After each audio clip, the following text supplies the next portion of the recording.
Ingat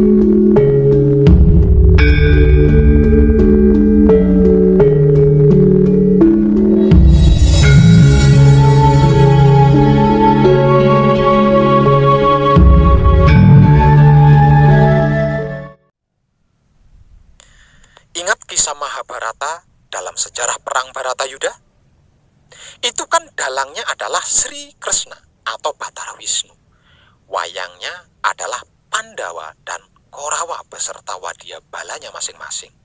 Nah, apakah ada yang salah di antara dalang dan wayang-wayangnya itu? Menurut saya jelas tidak ada yang salah dan tidak ada yang benar. Karena itu adalah sang dalang yang sedang memainkan wayang-wayang buatannya sendiri untuk suatu tujuan yang sudah dipersiapkan.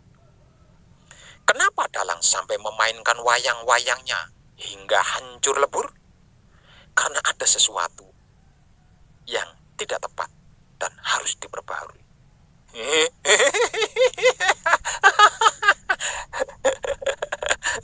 Dan tenang. Bagaimana?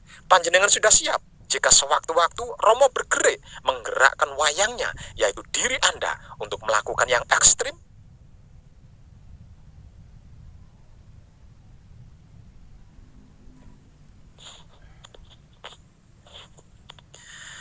Kalau Pak Web sampai bisa mengetahui itu semua dengan sendirinya, bukan katanya, melainkan menyaksikannya sendiri, sehingga Pak Web begitu percaya diri, berani mengumumkan semua itu tanpa merasa takut dengan siapapun dan apapun. Berarti Pak Web juga tahu sejarah awal mula terjadinya Pulau Jawa yang kita tempati ini, yang selama ini menjadi misteri rahasia umum, dan selama itu pula tidak ada yang berani mengumumkannya. Tolong beri saya sedikit sejarahnya dong Pak Web, supaya penasaran yang membuat saya tidak nyaman ini terobati.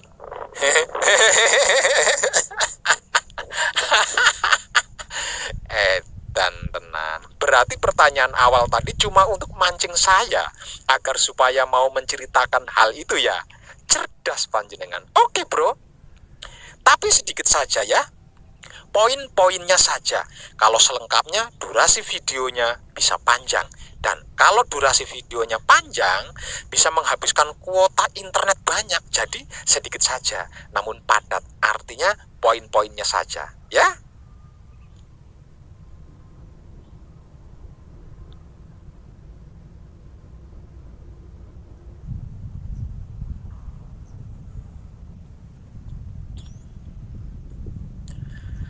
Alkisah dalam kunjungan resminya sebagai duta besar utusan raja, Empu Barang atau nama bangsawannya Haryo Lembusuro, seorang pandito terkemuka tanah Jawa, berkunjung ke Jambu Dwipa India.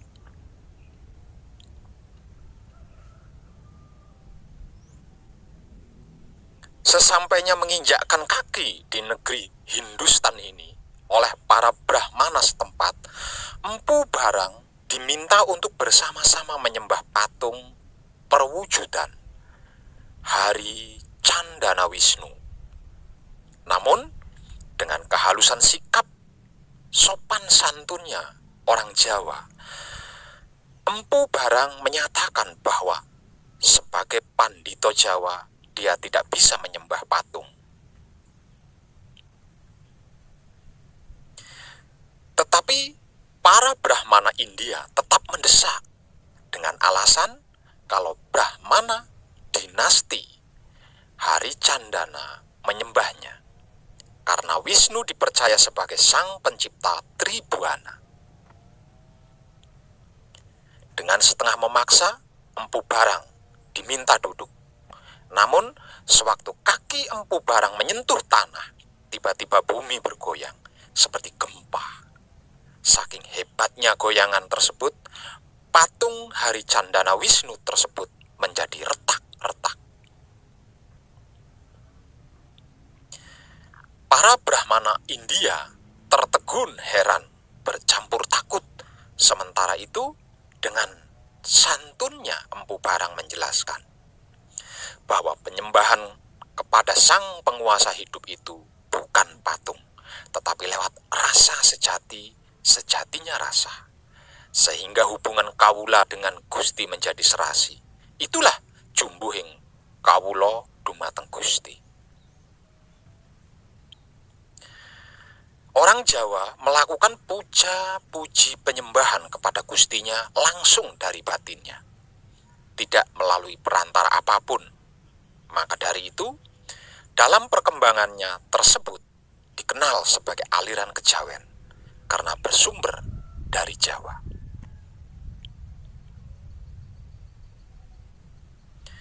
Bagi orang Jawa, tentang cerita waktu bumi Jawa belum dihuni manusia, telah dihuni oleh golongan dewa-dewi dan makhluk halus lainnya.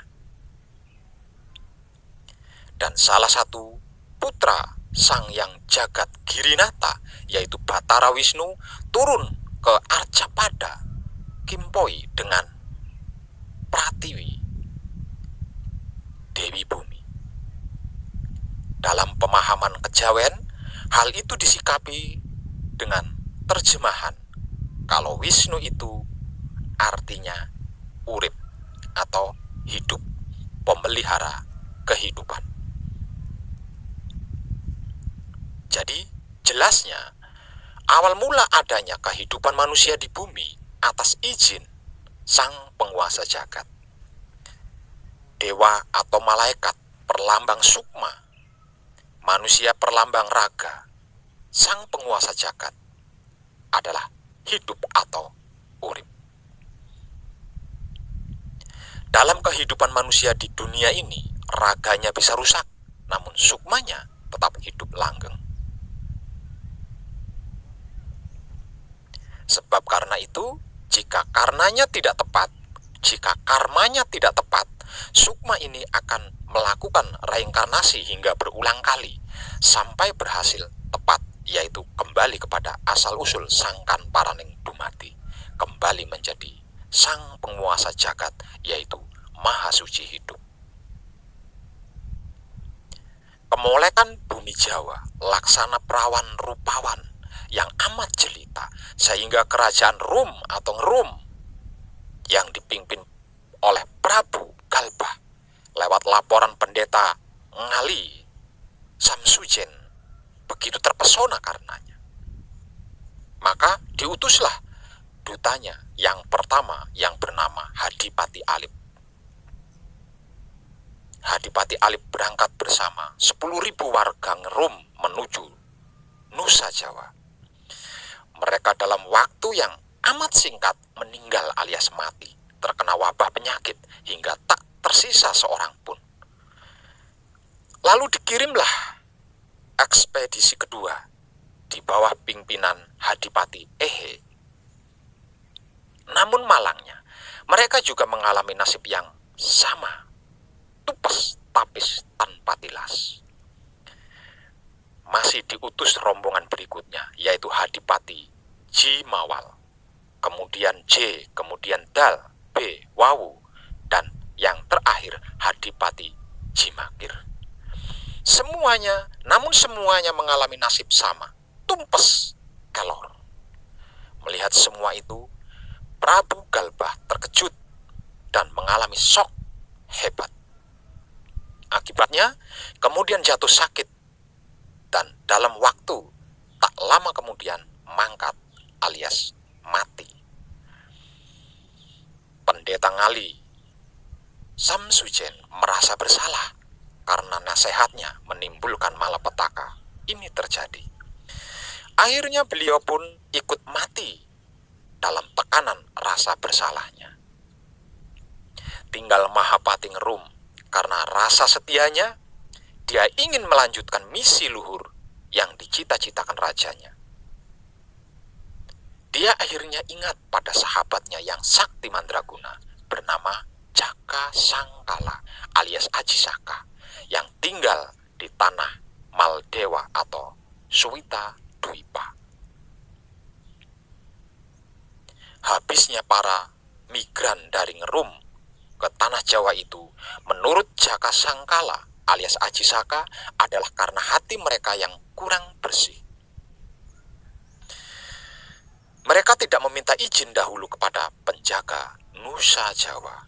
Padahal karena sejak zaman dahulu tanah Jawa ini sudah ada yang menghuni. Yang menghuni tanah Jawa adalah manusia yang bersifat suci dan bersikap bersih, berwujud badan halus atau ajiman. Aji artinya ratu, man atau wan artinya sakti.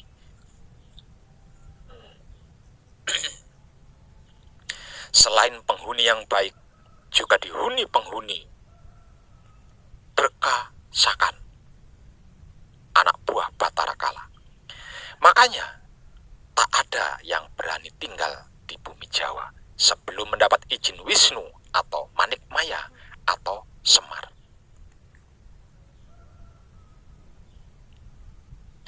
Akhirnya Mahapati Ngerum di antara Aji Saka menemui Wisnu dan istrinya Dewi Sri Kembang.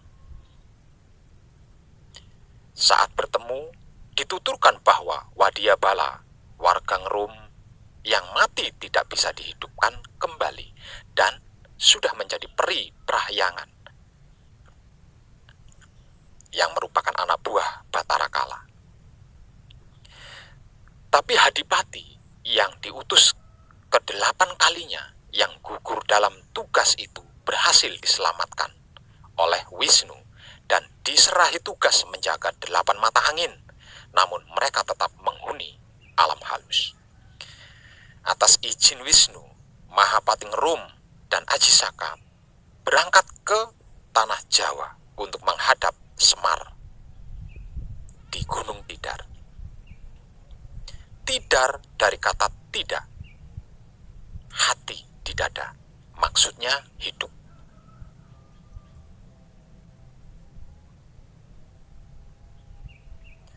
Supaya selamat, oleh Wisnu, Mahapati Ngerum dan Aji Saka diberi sifat kandel berupa Raja Kalacakra agar terhindar dari wabah penyakit dan serangan anak buah Batara Kala. Hal ini pernah saya informasikan dalam versi agama dengan nama pelakunya yang berbeda. Semisal contoh, Mahapati Ngerum dan Aji Saka yang berangkat ke tanah Jawa untuk menghadap Semar di Gunung Tidar, saya sebut sebagai Syekh Subakir, utusan Sultan Mesir. Lalu, siapakah sebenarnya Semar, sang penghuni awal tanah Jawa itu?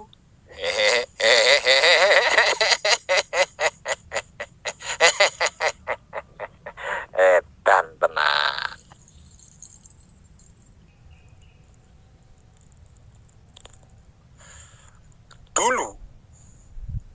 Dulu sekali, sekitar 3000 tahun sebelum tahun Masehi, Pulau Jawa yang kita tempati ini, yang lebih dikenal dengan sebutan Nusantara atau NKRI ini, mulai dari ujung timur hingga barat dan ujung utara hingga selatan, termasuk Sumatera, Sulawesi, Bali, Kalimantan, Irian, dan luar negeri serta pulau-pulau lainnya adalah merupakan satu dataran saja yang dikelilingi lautan lepas. Alkisah awal bermula dari silsilah Nabi Adam. Kalau dalam versi agamanya, usianya sekitar 960 tahun, berpasangan dengan Siti Hawa atau Sayyidatina Hawa. Kalau dalam versi non-agamanya, bermula dari silsilah Sang Yang Janma Wali Jaya atau Sang Yang Adama. Usianya sekitar 960 tahun, berpasangan dengan Sang Dewi Jana Wanujaya atau Sang Dewi Kawah. Dari hasil hubungan keduanya, yaitu Adam dan Siti Hawa atau Sang Yang Jana Wali Jaya dan Sang Dewi Jana Wanujaya melahirkan putra-putri yang berpasang-pasangan sejak dalam kandungan, hingga 5 kali berturut-turut. Yang kemudian masing-masing pasangan, anak-anaknya itu disebar ke berbagai daerah atau wilayah untuk mendharma baktikan hidupnya kepada kehidupan.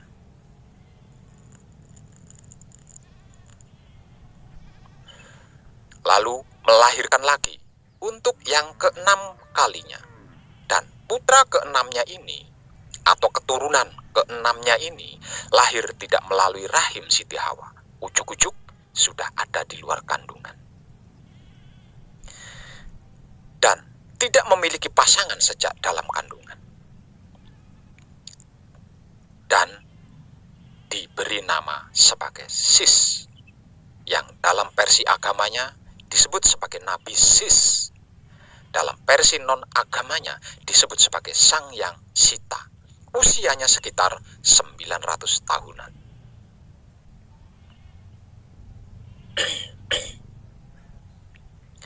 Sang Yang Sita atau Nabi Sis ini pernah menerima 50 mushaf atau sahifah atau lembaran yang berisikan tulisan dari Tuhan. Salah satunya adalah perintah untuk membunuh adik kandungnya sendiri, yang di dalam versi agamanya disebut sebagai Qabil, yang jika tidak dibunuh di usia tuanya nanti akan membuat kerusakan semesta alam seisinya. Lalu lahir keturunan Adam yang ketujuh, yaitu Sayyid Anwar kalau dalam versi agamanya. Dalam versi non-agamanya disebut sebagai Sang Yang Nur Cahya. Sayyid Anwar atau Sang Yang Nur Cahya ini berpasangan dengan sepupunya, cucunya Adam sendiri, dari anak keturunannya yang ketiga bernama Dewi Nurini. Hasil dari kedua pasangan, yaitu Sayyid Anwar atau Sang Yang Nur Cahya dan Dewi Nurini, inilah para dewa-dewi dilahirkan. Salah satunya adalah Sang Yang Nur Rasa.